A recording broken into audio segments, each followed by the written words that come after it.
Hello everybody and welcome.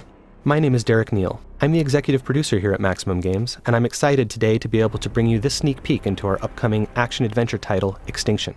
What you're about to see is a small slice of one level, and this is a very early pre-alpha build, so please expect some things to change between this and the final version. With that said, let's get started. Extinction takes place in a lush, vibrant fantasy world, full of painterly textures and bright, rich colors. But this world has come under siege by an organized army of massive otherworldly invaders known as the Revenni, who have begun systematically eradicating humanity off the face of the planet. You play as Avil, one of the last of the Sentinels, a legendary group of warriors with the skills and tools necessary in order to take down these massive foes. The gameplay in Extinction emphasizes high-speed traversal around the environment. In addition to the basic jump and double jump, Avil can also run horizontally along walls, run vertically straight up walls, air dash through the sky, come floating back down gently, can bounce off of springy objects in the environment such as building awnings or treetops, and can use his whip like a grappling hook to get around.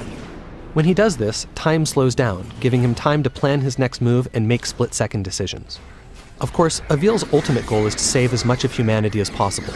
He needs to protect them from the constant onslaught of the ogres and their minions. He does this by engaging them in real-time, skill-based combat.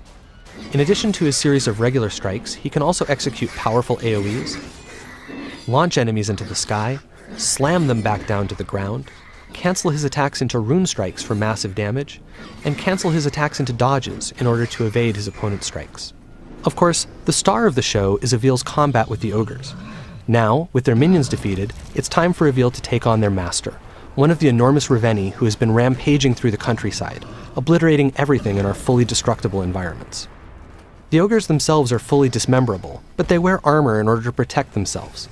In order to take this beast down, Avil must first destroy that armor. This is done via a powerful charged up rune strike.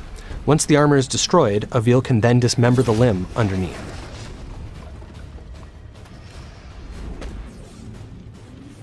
Dismembering limbs like this builds energy which Avil will need to ultimately be able to strike the finishing blow.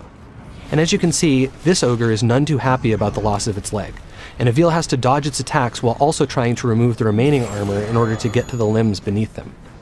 This is an extremely dangerous situation to be in because if any of these blows actually manages to hit Avil, it will be death in a single hit. Having now absorbed enough power and weakened the ogre sufficiently, Avil is now ready to go ahead and strike the finishing blow.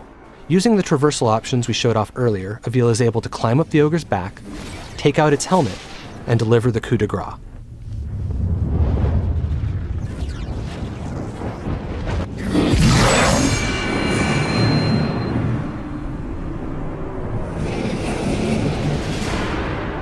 That was a relatively easy fight against a relatively basic opponent, but not all enemies are so simple.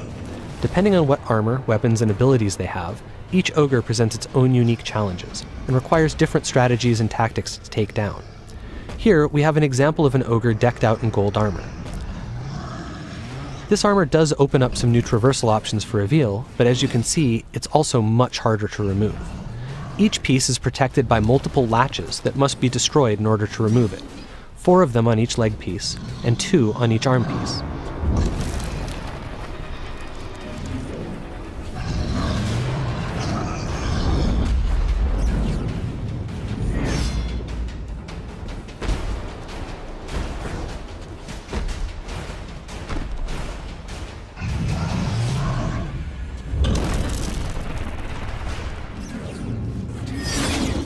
Having finally destroyed all the latches, Avil is now able to dismember the first of this ogre's legs.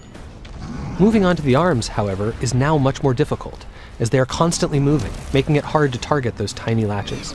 Avil must dodge the ogre's attacks and their minions' attacks while doing this.